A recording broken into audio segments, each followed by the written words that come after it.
一口气带你看完2025年最新美系恐怖片《控制狂》。在那个看似宁静的午后，我原本沉浸在冥想之中，试图找寻内心的平静。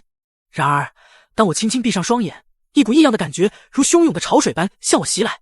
我惊恐地发觉，身后竟凭空出现无数双手，他们张牙舞爪，好似要将我拖入无尽的黑暗深渊。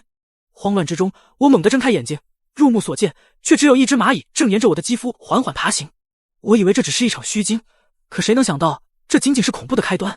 眨眼间，房间里像是被施了邪术，无数蚂蚁密密麻麻地涌现，好似从地狱爬出的黑色潮水，瞬间将我包围。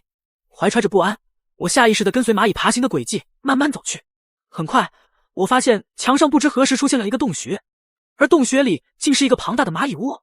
那密密麻麻的蚂蚁在巢穴中涌动，让我感到不寒而栗。就在这时，我的头皮突然传来一阵钻心的瘙痒，我不由自主地伸手挠了起来。那时的我还浑然不知即将面临怎样的恐怖，只当是寻常的瘙痒。到了夜晚，那股瘙痒愈发剧烈，我被折磨得难以入眠，单纯用手挠已经无法缓解分毫，我只得找来工具。可奇怪的是，用工具挠时，那种奇特的舒服感让我彻底陷入其中，即便挠得鲜血直流，我脸上竟还露出诡异的满足神情。随后，我用胶布随意包扎了伤口，戴上帽子，试图掩盖这一切。我的症状异常诡异，就连权威专家也毫无头绪，初步诊断为慢性瘙痒症。可专家隐隐觉得我的问题绝非如此简单，或许与家族遗传脱不了干系，当然也不排除心理因素在作祟。为了探寻真相，我决定向父亲寻求答案。不久后，我来到一座古老的寺庙，而眼前那位面容沧桑的僧人正是我的亲生父亲。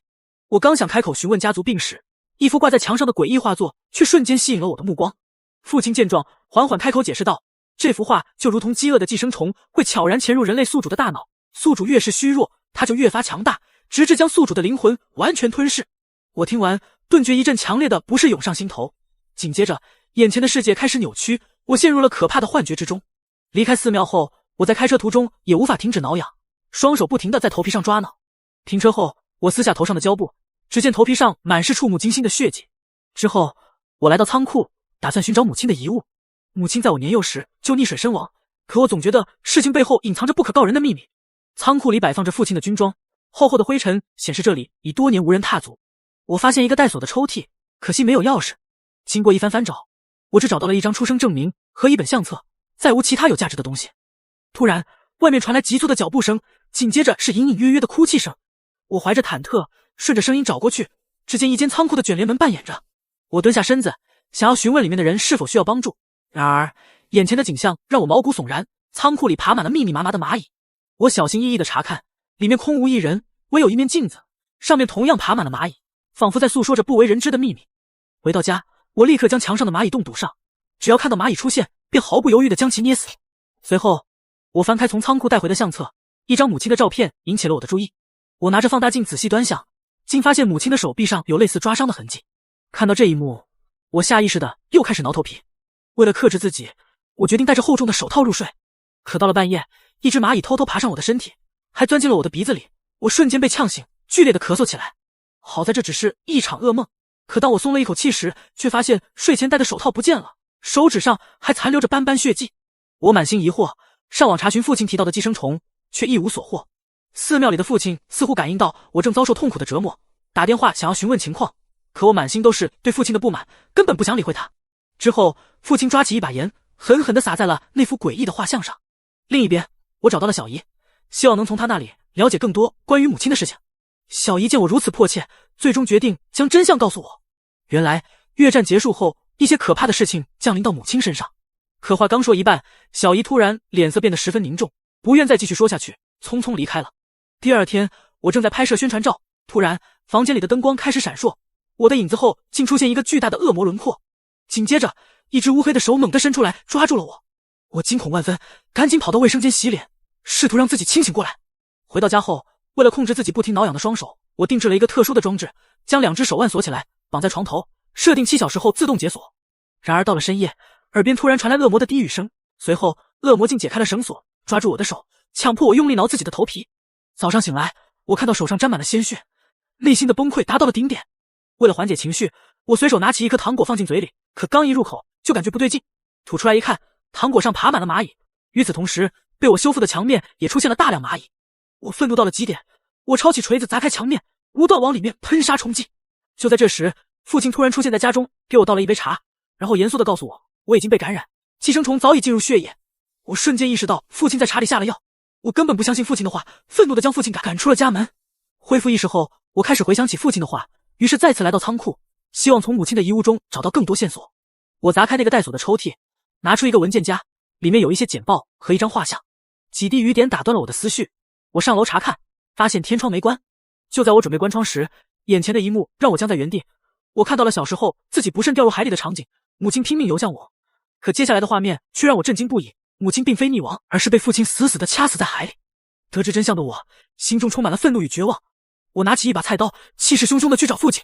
父亲面对失去理智的我，终于说出了一切。原来，越战结束后，还在当兵的父亲在海边意外捡到了我的母亲。就在这时，水里突然伸出一只黑手抓住了父亲，恶魔趁机寄生到他体内，后来又传染给了母亲，甚至我一出生，体内就带着这根恶魔。母亲不想让恶魔继续危害人间，打算牺牲我，将我淹死在海里。父亲得知后赶来救了我，可母亲却在混乱中意外溺亡。我无法接受母亲竟然想要伤害自己，失魂落魄地离开了父亲家。后来我在演讲时又听到了恶魔的低语声，当场失态的我连忙跑下舞台。我开车赶到寺庙，想要寻求父亲的帮助，却发现父亲早已离世。我下意识地摸了摸头皮，竟摸到一团白色粘稠物，惊恐地发现头皮不知何时被挖出了一个洞。我很快被送进医院，医生面对这种奇特的病症也是束手无策。躺在病床上的我，目光呆滞地看着病房玻璃，仿佛看到恶魔正站在我身后。随着时间流逝，我的身体逐渐恢复，可出院后，我依旧改不掉挠头皮的习惯。看着过去自己作为著名心灵导师时的辉煌照片，我无法接受如今狼狈的自己，心中暗暗做了一个决定。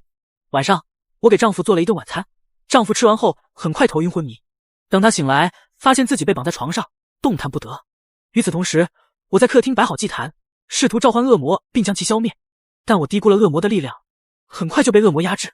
情绪崩溃的我做出了一个更加可怕的决定，我在手腕上画好记号，放在电锯台上，毫不犹豫地锯下了自己的右手。当我准备锯左手时，电灯突然闪烁，恶魔的低语声再次响起。恶魔嚣张地靠近我，声称即便我没了双手，也照样能折磨我。就在恶魔拿着我的左手准备锯下时，我突然心生一计，在锯齿落下的瞬间，将恶魔的手替换了上去。我强忍着断手的剧痛，捡起地上的螺丝刀，疯狂地插入恶魔的身体，接着又用电锯将恶魔的头锯成两半，黑色的血液溅满了我的脸。当我擦掉脸上的血迹，想要休息时，恶魔竟像不死的怪物一样重新长出了手。我惊慌失措地跑到院子里，恶魔紧紧跟在身后。这时，我想起父亲曾说过，只有连同寄生的宿主一起杀死，才能彻底除掉恶魔。于是，我拼尽全力拉着恶魔的手，跳入泳池中。恶魔拼命挣扎，却无法挣脱。几分钟后，恶魔渐渐失去反抗能力。我睁开眼睛，却看到恶魔变成了我小时候的模样。就在这时，丈夫挣脱束缚赶来，将我救上了岸。恶魔的影子慢慢消失在水中，我的生活终于恢复了平静。